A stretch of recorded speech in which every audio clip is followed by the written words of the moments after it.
কাজী লিলির বেলা শেষে কাব্যদর্পণ এবং জীবন ও জীবনবোধ বইয়ের আত্মপ্রকাশ। মোহাম্মদ বাদল মিয়া। বিশিষ্ট কবি, লেখক ও বারৈচা সরকারি প্রাথমিক বিদ্যালয়ের প্রধান শিক্ষক কাজী লিলির নরসিংদীর অমর একুশে বইমেলায় নরসিংদী জেলা শিল্পকলা একাডেমির সামিহা ও ফারিহা বুক স্টল থেকে 3টি বই আত্মপ্রকাশ হয়েছে। বই 3টি হলো বেলা শেষে কাব্যগ্রন্থ, কাব্যদর্পণ কাব্যগ্রন্থ এবং জীবন ও জীবনবোধ প্রবন্ধ গ্রন্থ। আসসালামু আলাইকুম, আমি কাজী লিলি, প্রধান শিক্ষক, বারৈচা সরকারি প্রাথমিক বিদ্যালয়, বেলাবর, নরসিংদী। অমর একুশে বইমেলা 2025-এ নরসিংদী বইমেলাতে আমার 2টি বইয়ের মূলক উন্মোচিত হয়েছে। 1, বেলা শেষে কাব্যগ্রন্থ, 2, জীবন ও জীবনবোধ প্রবন্ধ গ্রন্থ।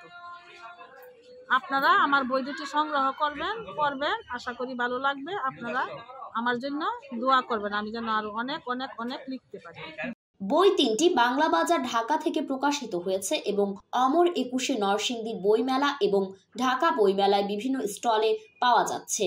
বইমেলার উদ্বোধনী অনুষ্ঠানে নরসিংদী জেলা প্রশাসক ও জেলা ম্যাজিস্ট্রেট মোহাম্মদ রাশেদ হোসেন চৌধুরীর হাতে উপহার হিসেবে বই 3টি তুলে দেন কাজী লিলি। কাজী লিলি বলেন, আমি মনে করি এই কাব্যগ্রন্থ ও প্রবন্ধ আধুনিক ও উত্তর আধুনিক কবিতার ফিউশন করে লিখেছি। বই প্রকাশিত হওয়ার অনুভূতি সম্পর্কে কাজী লিলি বলেন, এ এক অন্যরকম অব্যক্ত অনুভূতি।